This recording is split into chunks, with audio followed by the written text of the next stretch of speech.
Students, I welcome you all.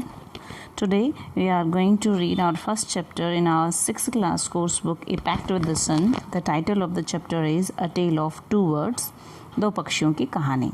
Let's start the chapter. There once lived a bird and her two newborn babies in a forest. एक बार की बात है, एक जंगल में एक पक्षी और उसके दो नवजात बच्चे रहते थे. They had a nest in a tall shady tree and there the mother bird took care of the little ones day and night.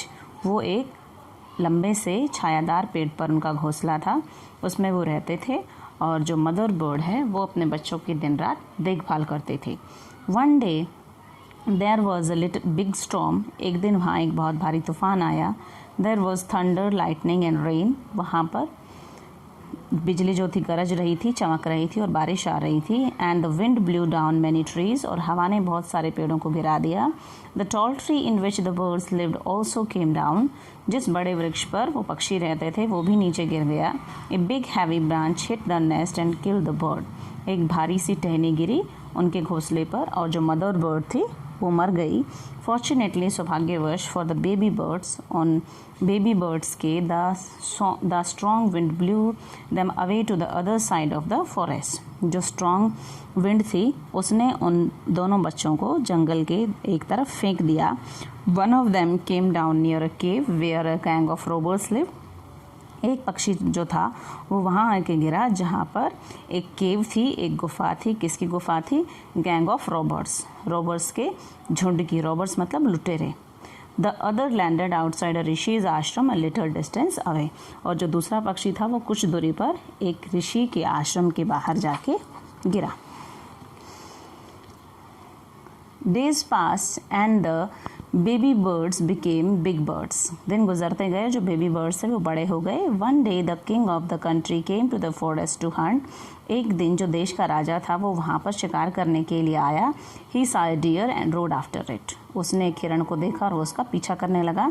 It ran deep into the forest followed by the king. और राजा के द्वारा पीछा किए जाने के बाद वो जंगल में अंदर घुस गया.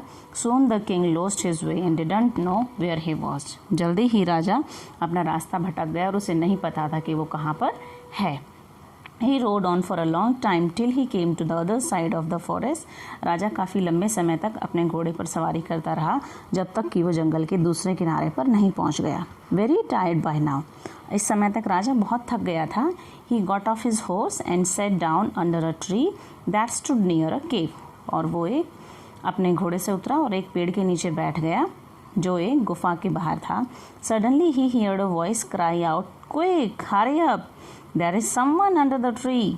Come and take his jewels and his horse. Hurry or else he will slip away." राजा ने सुना कि एक आवाज़ आ रही कि जल्दी करो, भाग के आओ, यहाँ पर कोई पेड़ के नीचे है. आओ और उसके गहने और उसके घोड़े को लूट लो. जल्दी करो नहीं तो वो निकल जाएगा. The king was amazed. राजा चौंक गया. He looked up and saw a big brown bird on the tree under which he was sitting. राजा ने देखा कि जिस पेड़ पर वो बैठा है उसके ऊपर एक बड़ा सा भूरे रंग का पक्षी बैठा है. ही ऑल्सो हियर्ड फेंट noises issuing from the cave. उसने कुछ दबी दबी मंद मंद आवाज़ें भी सुनी जो केव से आ रही थी. He quickly got on his horse and rode away as fast as he could. राजा जल्दी से अपने घोड़े पर बैठा और बहुत जल्दी से वहाँ से निकल गया. Soon he came to a clearing which looked like an ashram. जल्दी ही राजा एक साफ जगह पे आ गया जो ऐसा लग रहा था जैसे कोई आश्रम है. इट वॉज द ऋषिज आश्रम. ये एक ऋषि का आश्रम था. The king tied his horse to a tree and set down in its shade. राजा ने अपना घोड़ा बांधा पेड़ पर और उसकी छाया में बैठ गया. Suddenly he heard a gentle voice announce, "welcome to the ashram sir, please go inside and rest." उसने एक बहुत प्रेम भरी आवाज़ सुनी जो कह रही थी कि आपका स्वागत है जेंटलमैन, और ऋषि के आश्रम में आप अंदर जाइए और रेस्ट कीजिए. The rishi will be back soon. ऋषि जल्दी ही अंदर आते होंगे यहाँ पर आश्रम में. There is some cold water in the pot. वहाँ बर्तन में कुछ ठंडा पानी है. Please make yourself comfortable. आप आराम से रहिए. The king looked up and saw big brown bird in the tree. राजा ने ऊपर देखा तो क्या पाया कि वहाँ पर एक बड़ा सा पक्षी बैठा है ब्राउन कलर का। ही वॉज अमेज्ड, राजा चौंक गया। This one looks like the other bird outside the cave, क्योंकि वो पक्षी बिल्कुल वैसा ही दिख रहा था जैसा उसने केव के बाहर देखा था। He said to himself loudly, उसने जोर से कहा। You are right sir, answer the bird, उस बर्ड ने जवाब दिया कि आप बिल्कुल ठीक कह रहे हैं। He is my brother but he has made friends with Roberts, वो मेरा भाई है लेकिन उसने लुटेरों के साथ दोस्ती कर ली है। He now talks as they do, अब वो वैसी ही बातें करता है जैसे वो रॉबर्ट्स करते हैं। He doesn't talk to me any more, वो मेरे से बात भी नहीं करता। Just then the rishi enter the ashram, तभी जो ऋषि थे वो आश्रम में आ गए। वेलकम सर, ही सेड, उसने कहा आपका स्वागत है श्रीमान। टू द किंग, राजा को, please come inside and make yourself at home, अंदर आइए।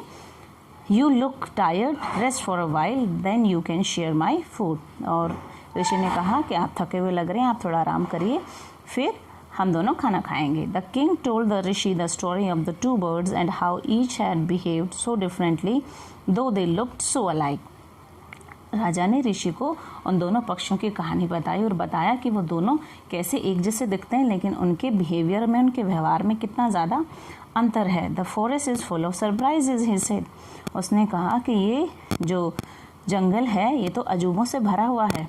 द होली मैन स्माइल्ड, और जो होली मैन थे ऋषि वो मुस्कुराए एंड सेड, और बोले, after all one is known by the company one keeps, और ऋषि ने उत्तर दिया कि हर कोई जैसी कंपनी करता है, जैसा साथ करता है, उसी से वो जाना जाता है।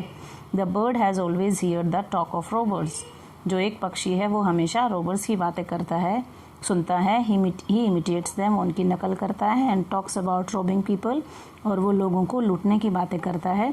This one has repeated what he has always heard, और जो ये वाला है ये वही रिपीट करता है जो ये हमेशा सुनता है। He welcomes people to the ashram, वो लोगों को आश्रम में स्वागत करता है।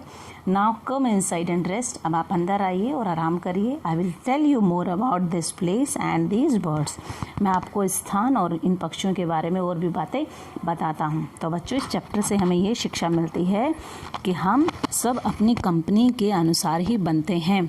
हर कोई व्यक्ति जैसी कंपनी कीप करता है उसका कैरेक्टर वैसे ही बनता है, इसलिए हमें हमेशा अच्छे लोगों की कंपनी ही करनी चाहिए। Thank you, that was all.